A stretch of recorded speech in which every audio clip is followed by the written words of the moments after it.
Good morning from Panhandle Outdoors with Winston Chester. Panhandle Outdoors, your source for fishing, hunting, and information for folks who enjoy the great outdoors. Now sit back, relax. It's Panhandle Outdoors.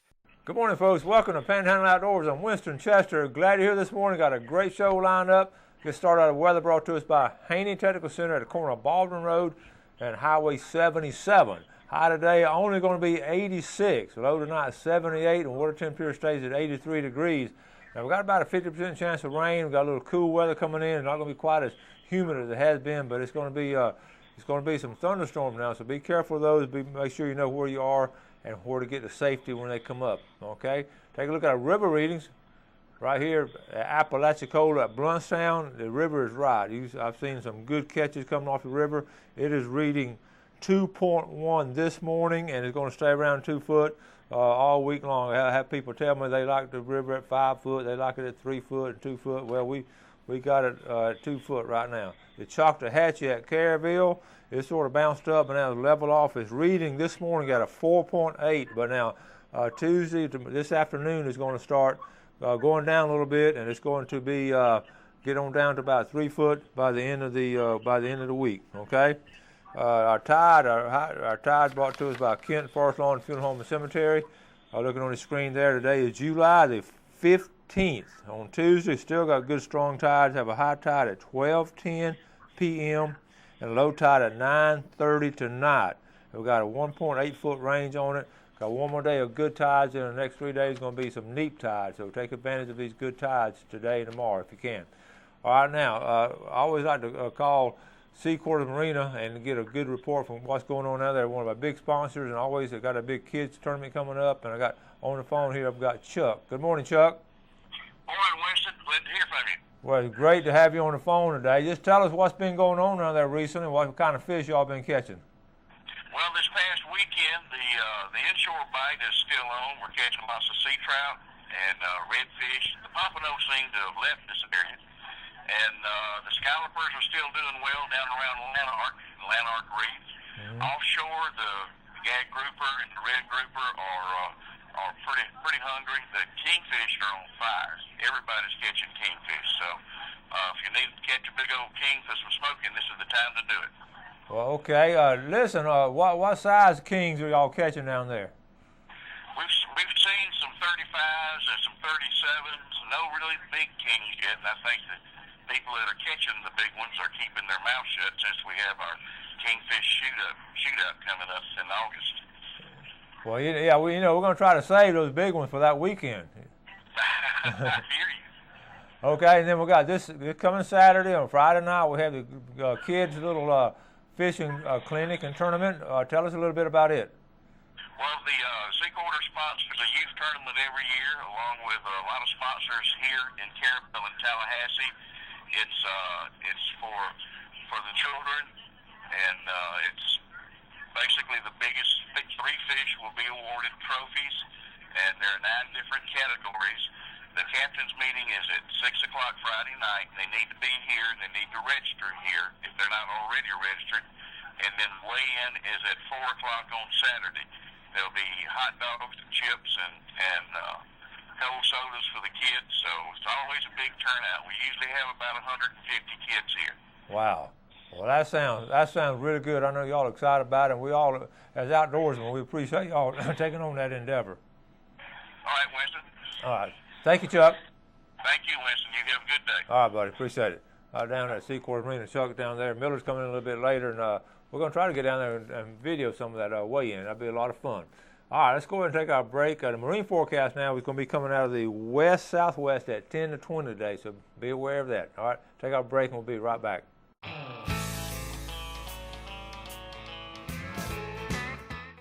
All right, welcome back. Let's get started on some pictures been coming in over the weekend and all, and I showed you these pictures, this one the other day. I wanted to show you, look at the bottom, 3 rows up on the far right, on the far right on the end. See that really big one there? It's got a color on it. That's a big, see the head house indented? I just get when I looked at that picture again, I just got a kick out of it. That used to be my dad's favorite fish to catch. He called those big old bull brims. He said they've just been running into things. They're so hard-headed and running things and got a little in fact, I have one mounted. I'm going to bring it and show you to you. But That's a good catch. Sharon Tommy Oliver. All right, move on. This was also the Alabama State record caught last week, 83-pound Cubero grouper. We're the first one to show it here on Panhandle Outdoors. A lot of people have come up with it now, but appreciate Wendy Cahody Kennedy sending us that picture. Good job there. Broke the record by 30 pounds fishing off Dauphin Island. Okay, now we'll get into over the weekend right here. Tyler McKay. Tyler's a fine fisherman. His granddaddy, Buster McKay, was an outstanding fisherman, and Tyler catches a lot of sharks and releases them. That's a big old hammerhead he took a picture of. And folks, I'm going to tell you, we have big sharks here in this area. I can promise you that. And every now and then with Tyler, he's probably one of the top shark fishermen in the whole Panhandle. All right, I got a dive tournament coming up. A line tamer dive tournament is coming up. A line fish is Saturday, July 26th from 5 a.m. 4 p.m. Divers Den is putting it on along at Captain Anderson Marina, and they're having all kinds of categories. They have black snapper, gag grouper, red grouper, prizes, the smallest line fish and largest line fish and the most line fish. So in the diving, check that out. Okay, good picture here. Nice fish. We're starting to catch some grouper now. This is Ryan Huggins and Stacy Jeffcoat. Ryan Huggins. Ryan, I know your granddad Clayton would be very proud of that picture right there. Probably, I hope you took him some of that grouper too. All right, Reed Garrett. Good picture here. Got the color in the fish. Nice job, Reed. All right, one of my former students there. All right, boat for sale. Check this out. Now, this is a nice 2011 Carolina skiff. Got a Honda 150, less than 250 hours. It's got that Minn Kota shallow water anchor. Look in the back. I'll show you. That's a great anchor system. That's a good-looking, well cared for boat. I know the owner, and he's got it for sale here. He's asking, it's 2011. It's been serviced at Gulf Marine on a regular basis. He's asking $24,900. He's getting him a new one he's selling. The only reason he's selling is Todd Neves. Here's a picture of a night picture of it. Todd Neves at Neves Media. Just call Neves Media and tell Todd he saw it on the show. You might see he got a good hull. That's that new model Carolina skiff. Good boat there. Todd Neves. Okay, today now they're moving the big lighthouse and all the trimmings, the house and the gatekeeper's house or the lighthouse keeper. So everybody got them all stacked up, ready to go. You might have seen this picture and this one. These are two different houses going. And then this is the foundation. They're going to put them on right down at the park and next to the boat ramp in St. Joe. I'm not going to say, the boat ramp where they charge you all $10 to go in. I don't know I'm not going to say anything about them charging for this because they may need to charge for this, but this will be something they'll be doing from the beginning, unlike the boat ramp where they just started charging during the beginning of scallop season, which is, I think I told y'all how I feel about it. I've got a lot of feedback. I don't want to get on that right now. I'm going to show you these pictures. All in one piece. I really am impressed with how they're doing it. Okay, you don't realize how big the base is. Really big job there. Okay, let's go to something I think is funny. I hate when I think I'm buying organic vegetables. When I get home, I discover they're regular donuts. Jeff, do you do that? All right, Saturday afternoon on Highway 79, people flying by, and look at this. There's a herd of pigs, wild pigs and wild hogs out on just chowing down. Saturday afternoon. Good picture there. Thank you, Mr. Conrad. All right. Next picture here. Listen, we're talking about a lot of times I mentioned, you got time with this time like it is, you got time to go fishing after work. This is Shane Raphael. He and his wife Friday, when he got off work Friday afternoon, he and his wife Christina went out red fishing, and look what they got. Good job, Shane. It don't take long to get a mess of fish. My buddy here, Mr. Cosper, Steve Cosper, is a good fisherman down in St. Andrew, and good job there. I'm sorry, that's John Cosper. Steve is his brother. Steve plays the guitar. John does the fishing.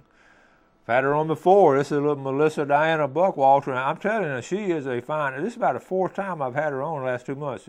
She can catch those pompano. This is on Panama City Beach, and she takes it serious. I'm going to get her to come on the show because of all the pompano fishermen, I've got more results from her this year. Good job, Melissa. Thanks for sharing that. Tarpon fishing. It's Justin Lee catching a big tarpon, and we're going to talk about tarpon fishing a little bit later. But they're here. But breaking news have always been here. I'm going to tell you about it a little bit later. Good job, Justin, on that. Buddy Scott Lindsay closing out the weekend. Grouper, nice grouper there.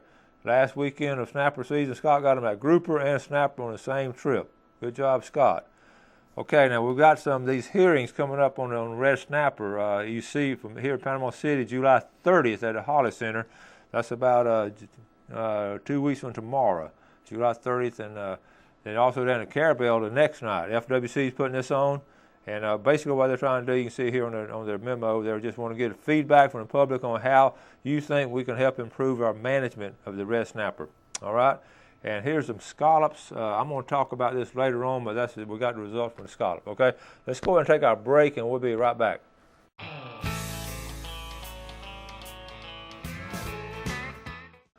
Okay, we're back here. I'm going to show you this map on scallop. Okay, they're doing the scallop count a little bit different this year. They're starting to do it with a graph. Now, when you first look at it, you're going to think it's going to look confusing, but if you look at it for a second, it's not going to be that confusing. And look at the different. You got 4 different areas that's open to scalloping. Okay, the solid black line is St. Joe Bay. The solid white line is St. Mark's. The third line, which is dotted black, is Steinhatchee, and then the dotted white is Homosassa.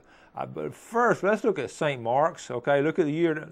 St. Mark's, right there on 2014, their scallop hatchery has collapsed this year. Okay, look at 2012, 2013, it was sky high. Look what happened in 1 year. I don't know what it is that caused that, but let's go ahead. A lot of y'all are interested in St. Joe. In 2012, during the election year, you can see where it was really down. Okay, we're looking at a solid black line. Okay, now let's go from the solid black line. 2013 set a little jig. That's where it was last year. This year, at the end of the chart, this Steinhatchee and St. Joe is about at the same population. Okay, right there. It's really interesting to see what's been going on. In fact, all three, the other 3 are just in pretty good shape as far as nothing. It's a little bit, according to the chart, the way I read it, they're not giving us numbers now, they're just giving us this chart. It's a little bit lower than it was last year. But last year wasn't all that good, okay? So that's from the biologist. This is a closed area. I wanted you to see this because look at the top black line, St. Andrew Bay. Guess where else the scallop population has collapsed, according to the FWC. I mean, look at St. Andrew Bay. Just follow the solid black line in 2011, 2012. Well, 2011 it was almost top of the chart, and then look at 2014. It has collapsed. It's just gone down, and I'm not sure exactly what caused it. I would want to say storm water runoff and pollution and all that kind of stuff. But anyway. And these are the areas right here. This right here, this is a map of Florida. These are the main scallop areas, okay? Some are open, some are closed. This is where people are scalloping. It's legal to scallop, okay? So, we'll talk more about that. I try to get in touch with those folks at the Florida Wildlife Research Institute and find out exactly why they think the population has collapsed. And they're going to start doing this chart now, so we can sort of read it and tell from it. So anyway, let's get ready for this video. Over the weekend, we went fishing. Now, every time you go fishing, you don't hit a home run. This is one of those fishing trips. I went with Mike Heppenstall, and we had some guests go with us, and we borrowed a boat. Mike's boat is in the shop and getting work on it, but he had a friend gracious enough to loan his boat. But this boat was not a fishing boat, it was a pleasure boat, so we tried to convert it into a fishing boat, and it was a little bit rough and all, and we didn't catch a lot of fish, but you never go out there and not enjoy yourself. But so it's about a little 5-minute video on some fish we caught this past Saturday morning. So Jeff, let's go and roll this video.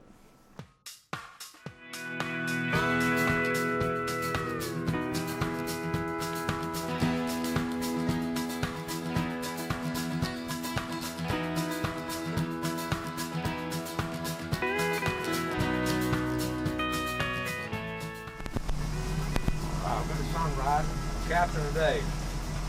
That's Mike Heppenstall. Good morning. How we doing today, Mike? Doing fantastic. We're in a boat, we're on the water, we got fish. I've been telling people now in the intro that we borrowed a boat, and it's a pleasure boat, we turned into a fishing boat. It's a pleasure boat turned into a fishing boat. Okay. Of course, a fishing boat is a pleasure boat. That's true. I don't know how they're going to do that. And our crew back here. Bobby Miller, good morning. Good morning, how you doing? Bobby teaching marine mechanics out in Haney, and good to have you aboard today. Good to be aboard. And your nephew, Justin. How you doing? Tell us about yourself. What do you do? I'm Dustin. I just work from Pensacola. I'm with Uncle Bobby, and I'm going to Haiti to get my education, and I'm going to try to be a mechanic just like him. Very good. Yes, sir. Hey, Mike, it's always nice to have a couple of mechanics on board. Always nice to have mechanics on board. especially when you're not familiar with the boat. So, Yeah. Now, what's our game plan today? Well, we're going to hit a couple of spots. We've got 2 public spots and then a couple other, I call them secret spots. But we're going to have a good day. Game plan to catch fish. Get fish, have a good time, and hopefully looks like a little cloud offshore. Yeah. It's been summertime showers. So.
Oh, flounder. Nice flounder.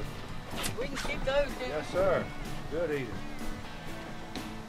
Nice one. Yes, sir. we? Good job, Uncle Bobby. Nice flounder. Give me some notes on that, man. Good job. Don't let them jump out now. It's good bottom out here.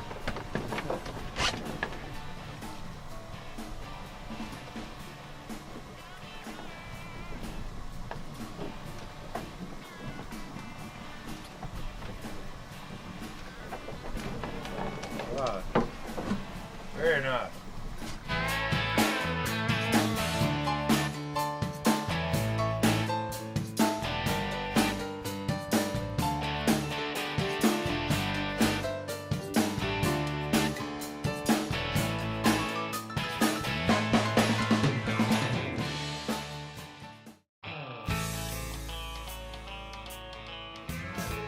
Okay, here we go, folks. Let's go ahead and take a look at our fishing game forecast brought to us by Mark Coward of Edgewater Beach Realty.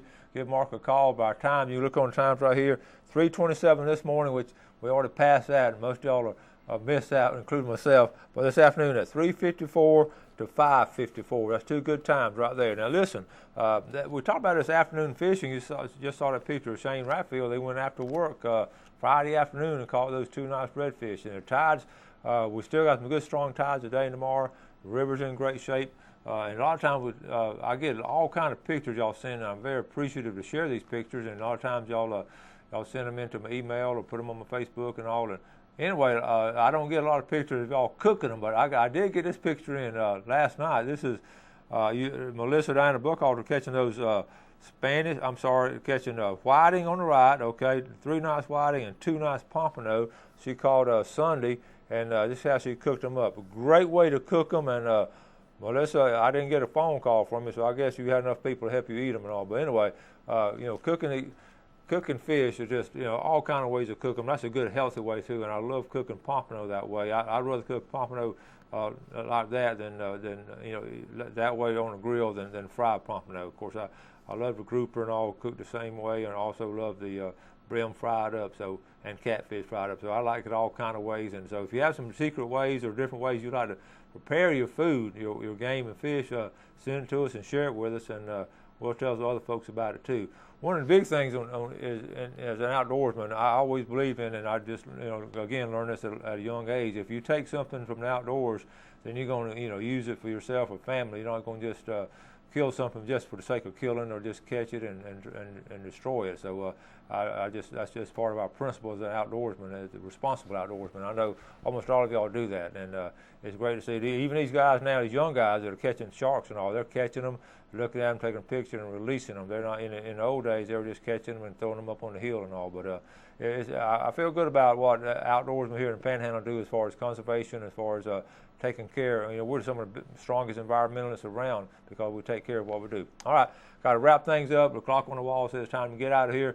Thank y'all so much for watching Panhandle Outdoors. We appreciate the viewership. You do something good for someone today. Have a great day, and God bless.